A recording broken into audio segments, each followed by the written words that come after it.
Hello friends, आज की इस वीडियो में हम मुग़ल काल के चित्रकला के बारे में पढ़ेंगे। तो बिना टाइम वेस्ट करे शुरू करते हैं। बात जब भी मुग़ल काल की चित्रकला की आती है तो हमारे माइंड में बाबर का नाम तो बिल्कुल भी नहीं आता। जहांगीर का नाम आता है, अकबर का आता है, कभी कभार शाहजहां का भी आ जाता है। हालांकि शाहजहां के टाइम में स्थापत्य कला में ज़्यादा तरक्की हुई है, उसके टाइम पे बिल्डिंग्स ज़्यादा बनी है। चित्रकला में इतनी उन्नति नहीं हुई जितनी जहांगीर के टाइम में हुई। लेकिन बाबर का नाम तो बिल्कुल नहीं आता। लेकिन मैं आपको बता दूं कि बाबर के टाइम पीरियड में भी एकमात्र चित्रकार है जो उसकी तुजुके बाबरी में जिसका वर्णन मिलता है। उस चित्रकार का नाम है बेहज़ाद। ठीक है, बेहज़ाद, इसको पूर्व का राफेल भी कहते हैं। बेहज़ाद, या कहीं कहीं उसको बेहज़ाद भी लिखा रहता है।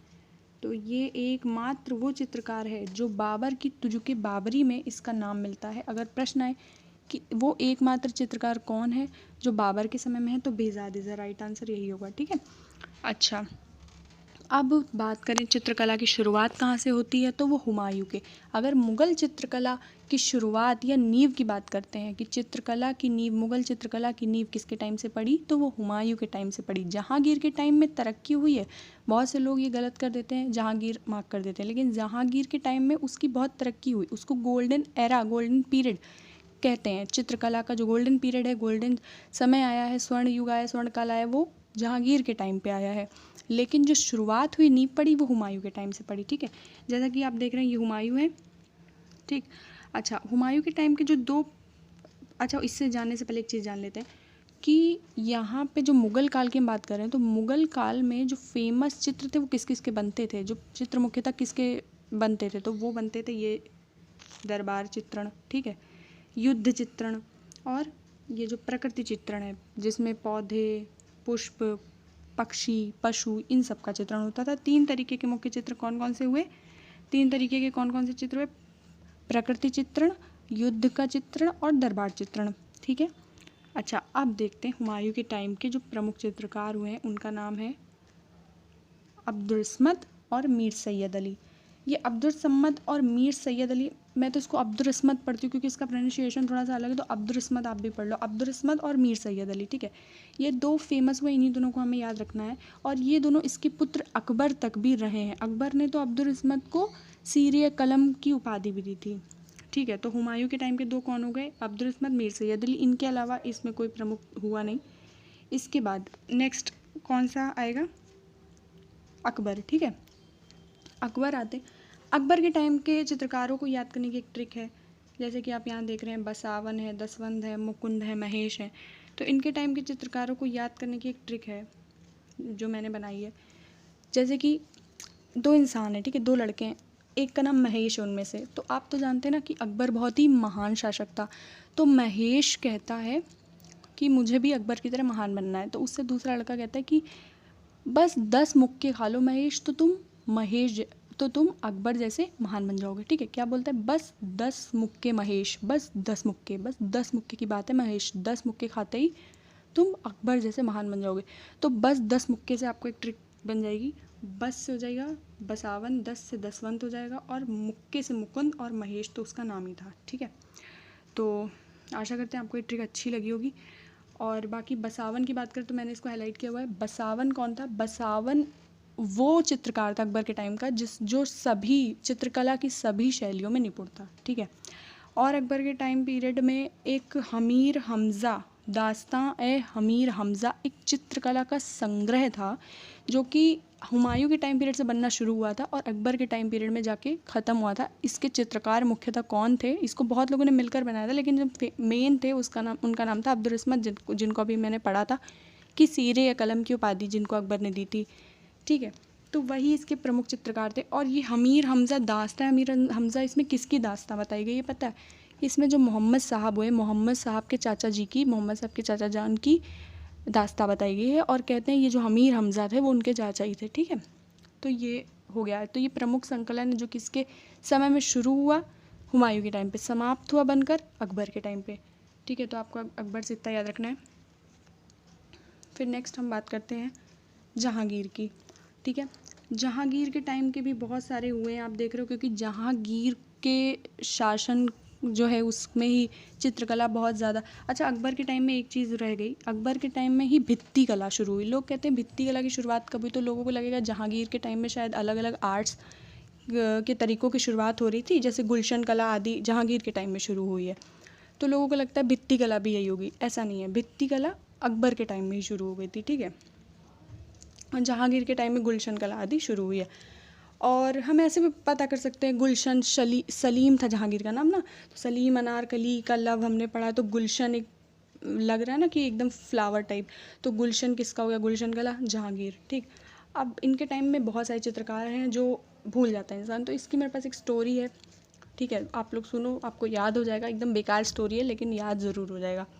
देखो, एक इंसान था, ठीक है, वो बहुत उदास रहता था, ठीक, उदास रहता था क्योंकि उसके पास कुछ था नहीं, बहुत गरीब था। गरीब लोग कौन होते हैं, उनके पास फटा बैग होता है, कुछ भी ऐसी चीज़ नहीं होती। और वो बेचारा वहाँ रहता था, मसूरी में रहता था। ऐसा समझ लो कि मसूरी में एक गरीब इंसान रहता था और वो बहुत ही उदास रहता था, उसके पास फटा बैग था। तो एक दिन वो जा रहा था, तो उसको बहुत सारी दौलत मिलती है, ठीक है। वो दौलत वो क्या करता है, आप ये सब स्टोरी ना इमेजिन करते जाओ,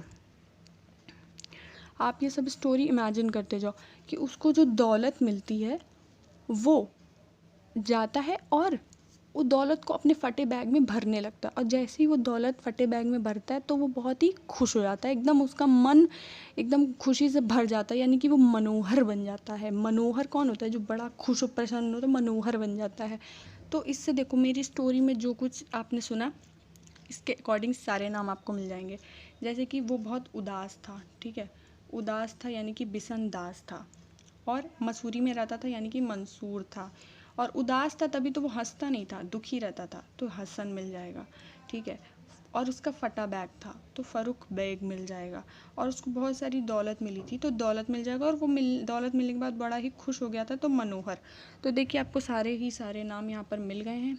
आपको स्टोरी बहुत ही बेकार है मुझे पता है, लेकिन याद करने का और कोई तरीका है नहीं, कन्फ्यूज़न हर बार हो जाती है इन नामों में। तो आप देख लो, यही सब है। इसके टाइम के जो मैंने ये दो हाईलाइट किए हुए हैं, मंसूर, उस्ताद मंसूर और हसन, ये दोनों बहुत ज़्यादा फेमस हुए हैं। हसन और मंसूर, इन दोनों को इसने उपाधि भी दी थी, नादिर उस ज़मन की उपाधि दी थी उसने हसन को। देखो, ऐसे आप याद कर लो, ज़मन में लास्ट में ना आ रहा और हसन में भी ना आ रहा, तो नादिर उस ज़मन की हसन को दी थी, और नादिर उल असर, ठीक है, नादिर उल असर। असर मंसूर में भी आखिरी में रा आ रहा है और असर में भी रा आ रहा है, तो नादिर असर की उपाधि किसको दी थी, मंसूर को दी थी, ठीक है। तो ये दो प्रमुख चित्रकार मिलते हैं। अच्छा, एक आका रिजा क्या है, तो आका रिजा एक ये भी चित्रकार ही था, और इस चित्रकार की अध्यक्षता में इन्होंने आगरा में एक अलग से क्या बनाया था, एक चित्रकला का डिपार्टमेंट, आका रिजा की अध्यक्षता में जहांगीर ने, ठीक है। नेक्स्ट आता है शाहजहाँ, ठीक है। शाहजहाँ के बारे में देखते हैं कि इनके टाइम पीरियड में कौन रहे हैं। देखिए, शाहजहाँ का कार्य, जैसा कि मैंने भी आपको पहले ही बताया था कि स्थापत्य कला इनके टाइम में ज़्यादा तरक्की करी है, लेकिन चित्रकला के क्षेत्र में भी कुछ रहे हैं। इनके टाइम के जो चित्रकार हैं वो याद करने में थोड़ा ज़्यादा मुश्किल आती है, तो इनके लिए मैंने एक गाना टाइप का थोड़ा बनाया है। धुन में आप इसको पढ़ोगे तो आपको याद हो जाएगा, जैसे आप गाना गुनगुनाते हो तो इसको गुनगुनाते रहना। तो सुनो, फ़कीर उल्ला, मीर हाशिम, मुराद अनूप चित्रा। मैंने इसमें मुराद का नाम नहीं लिखा है, मुराद भी एक इनके टाइम के हुए हैं, कहीं कहीं मुरार भी लिखा रहता है, कहीं कहीं मुराद लिखा रहता है, तो ये उनके टाइम के एक चित्रकार रहे हैं। तो आप ये 5 को एक साथ पढ़ लेना, फ़कीर उल्ला, मीर हाशिम, मुराद अनूप चित्रा, फ़कीर उल्ला, मीर हाशिम, मुराद अनूप चित्रा। ऐसे करके आप ना पूरा इसको गाने की तरीके से पढ़ लेना, तो आपको ये याद हो जाएगा। तो ये फ़कीर उल्ला, शाहजहाँ, मीर हाशिम, शाहजहाँ अनूप, शाहजहाँ चित्रा, शाहजहाँ, ये सब, ठीक है। और इनके टाइम के एक हुए हैं जो आपको खुद से याद करना पड़ेगा, जो गाने में सेट नहीं हो रहा था, उसका नाम है मोहम्मद नादिर, ठीक है।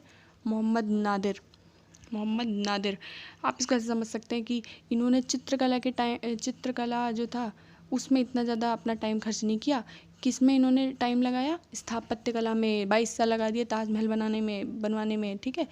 तो इन्होंने और चित्रकला में इतना टाइम नहीं लगाया, तो ना देर, ना दिया, टाइम नहीं दिया इसको, तो नादिर से हो जाएगा नहीं दिया। तो ऐसे आप थोड़ा बहुत समझ सकते हैं कि नादिर जो है, मोहम्मद नादिर, मोहम्मद अपने आप लग जाएगा, नादिर जो है नहीं दिया, क्या नहीं दिया, टाइम नहीं दिया। किसने टाइम नहीं दिया, शाहजहाँ ने। तो आप ऐसे समझ लो नादिर शाहजहाँ, ठीक है। तो आशा करते हैं आपको ये सब नाम याद हो जाएंगे। और जो औरंगजेब की बात करें तो औरंगजेब एक ऐसा शासक हुआ है जिसने अपने टाइम पीरियड में चित्रकला पर पूर्णतः प्रतिबंध लगा दिया। उसको ऐसा लगता था कि ये इस्लाम विरोधी है, और यहाँ तक कि कहा जाता है कि इन्होंने जो वो अकबर का मकबरा था उस पर भी क्योंकि अकबर जो चित्रकला का बड़ा शौकीन था, तो उसने अपने मकबरे पर, क्योंकि अकबर का आपको पता होगा, अकबर ने अपने ही जीवित रहते रहते मकबरा बनवाना शुरू कर दिया था। वो बन के उसकी मृत्यु के बाद जहांगीर के समय में संपन्न हुआ, लेकिन उसने शुरुआत करा दी थी। तो उसके मकबरे में काफ़ी सुंदर सुंदर चित्र बने हुए थे, तो औरंगजेब ने उसके चित्र पर सफ़ेदी पुतवा दी थी। कहा जाता है औरंगजेब ने अकबर के मकबरे पर जो चित्र बने थे उस पर सफ़ेदी पुतवा दी थी, इतनी नफरत थी उसको, ठीक है। लेकिन औरंगजेब का अगर चरित्र देखें तो वो चरित्र के हिसाब से काफ़ी अच्छा था। जहाँ अभी मुग़ल टाइम पीरियड में उस समय इतनी सारी सबकी पत्नियाँ होती थी, औरंगजेब एकमात्र ऐसा शासक होता है जो अपनी एक पत्नी के प्रति वफादार रहता है। ये अच्छी बात है। चलिए ठीक है। और आप इसका मेरे चैनल पे जाकर अगर आपको टेस्ट देना है तो आप टेस्ट भी दे सकते हैं। तो बस चलो ठीक है, टाटा बाय बाय, अपना ख्याल रखो, और ये वीडियो शेयर कर दो उन लोगों तक जिनको ये नाम नहीं याद होते। थोड़ी बहुत बकवास भी मैंने इस वीडियो में करी है, लेकिन आप बकवास को नहीं, सिर्फ पढ़ाई पर ध्यान दो जो आपके काम आए आगे, ठीक है। चलो ठीक है, टाटा बाय बाय, पढ़ते रहो, ख्याल रखो, और खूब मेहनत से तरक्की करो और कुछ बन के दिखाओ। और लाइक, सब्सक्राइब और शेयर करना मत भूलना मेरी वीडियो को।